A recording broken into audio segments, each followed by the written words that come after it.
an uncomfortable place for viewers as we find out more about the crew. Here's the squad. Clown, our pyrotechnic specialist. There's Clown, our pyrotechnics. That means she sets fire to things. Natalie AI thing seems utterly preposterous and ridiculous, and even for an MCU show, I'm finding it to be a little bit of a bridge too far to go. The heist crew, all lame. Every single one of them. All lame. To complete panic mode after some trusted Disney critics even turned against Marvel after seeing Ironheart.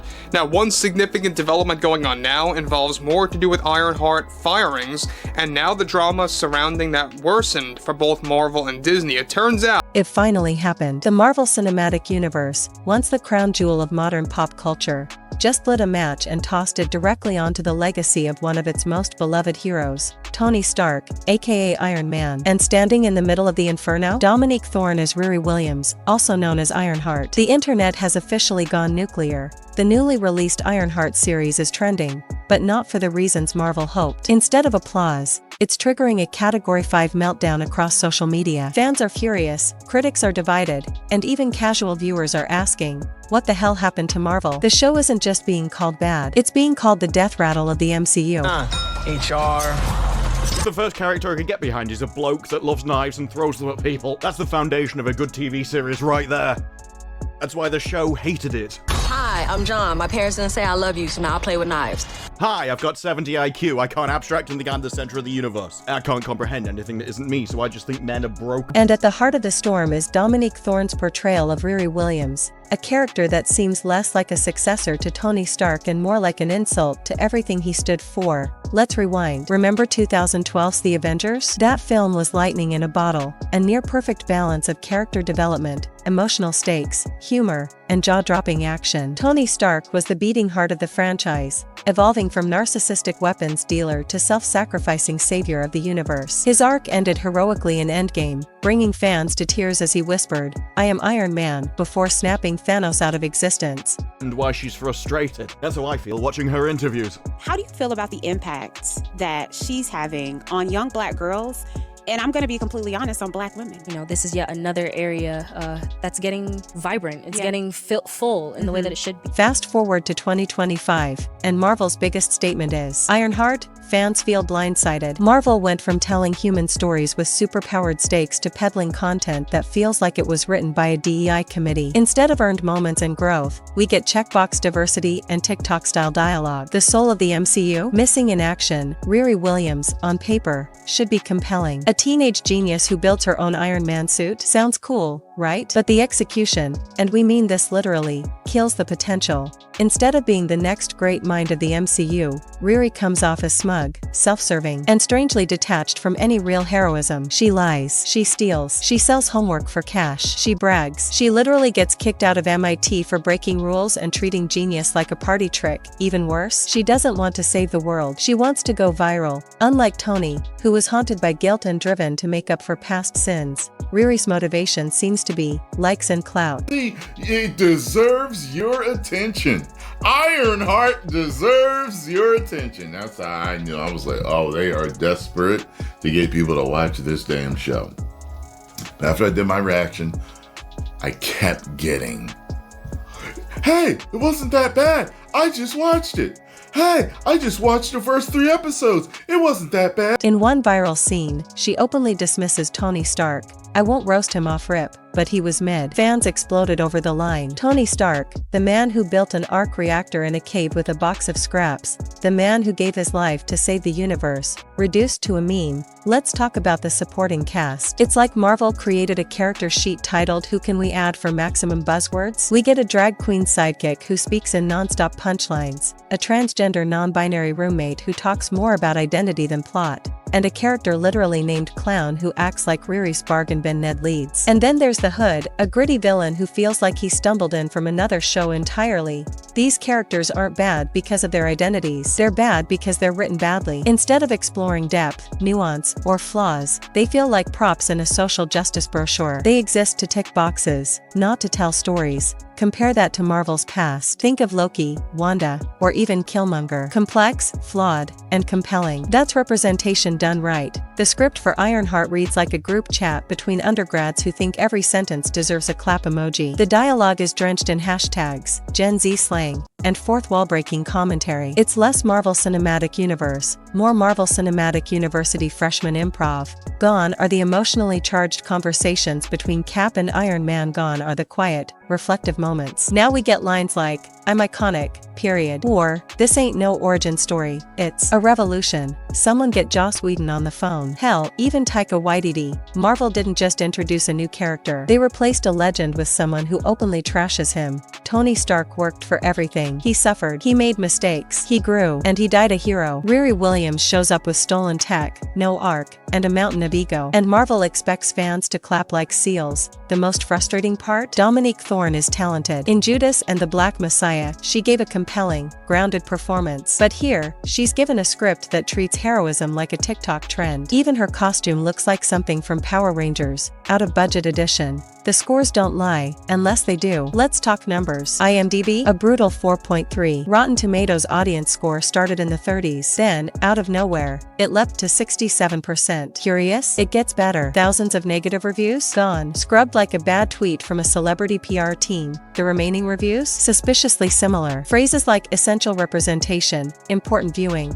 and a win for Black excellence show up repeatedly, often from accounts with no review history. AstroTurfing? Possibly. Desperation? Definitely. One of the most frustrating evolutions in the current entertainment landscape, and Ironheart is a textbook case, is how criticism is no longer met with introspection or accountability. Instead, it's weaponized. Any pushback, even the most constructive, is quickly labeled as hateful, bigoted, or closed-minded. Marvel has essentially put its latest flops in a bulletproof vest stitched from buzzwords, representation, diversity, visibility. And while those values matter deeply, using them as a shield against bad storytelling is dishonest and, frankly, insulting.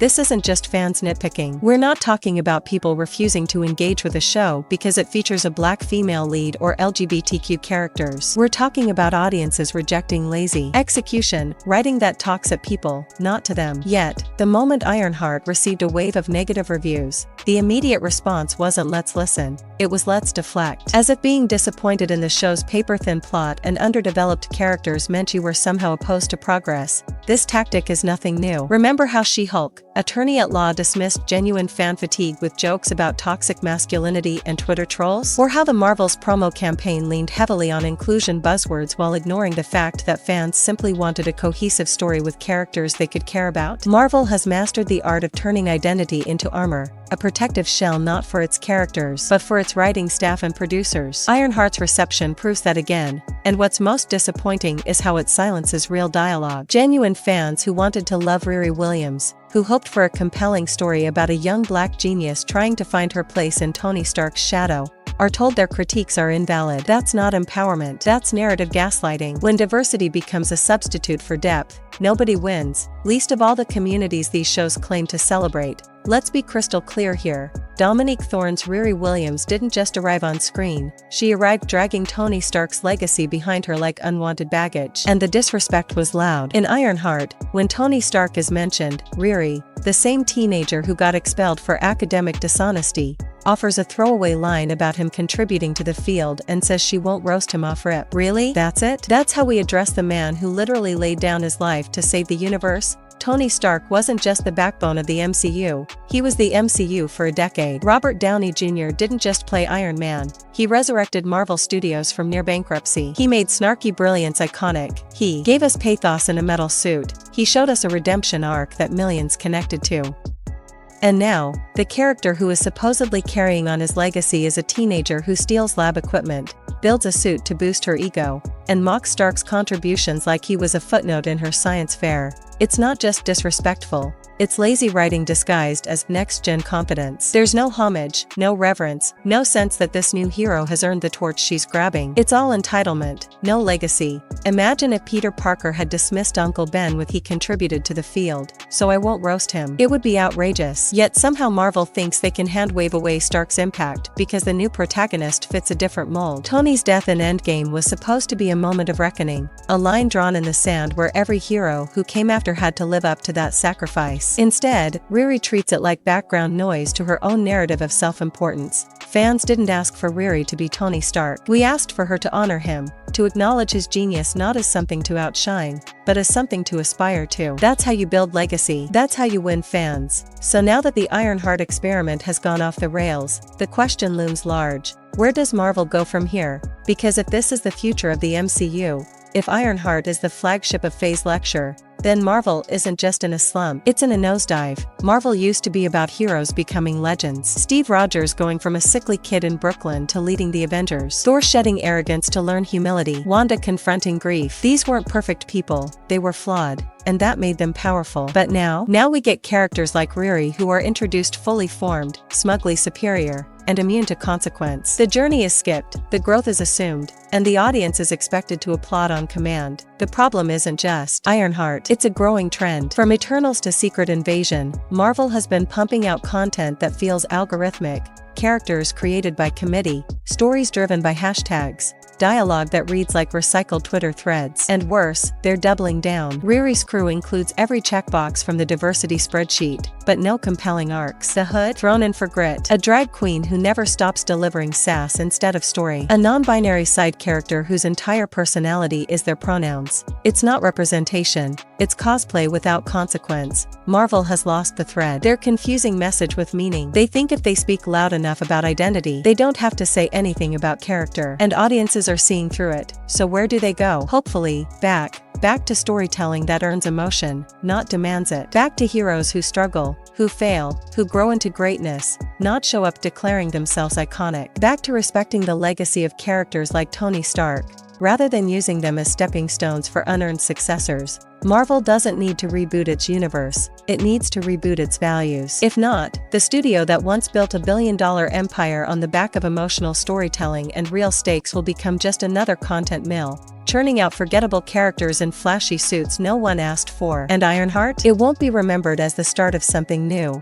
It'll be remembered as the moment the MCU stopped trying. Dominique Thorne didn't just play a new character, she unknowingly became the face of Marvel's identity crisis. Ironheart was supposed to be the future. Instead, it might be the final straw. Fans don't want icons handed to them. They want stories. They want arcs. They want to cry, cheer, and feel something real. Not watch their favorite franchise reduced to a meme machine. Marvel can still course correct, but it needs to remember what made people love these heroes in the first place: their humanity, their growth, their legacy. Because right now, the MCU isn't assembling, it's unraveling. And Dominique Thorne, through no real fault of her own, is being made the torchbearer of its slow-motion collapse.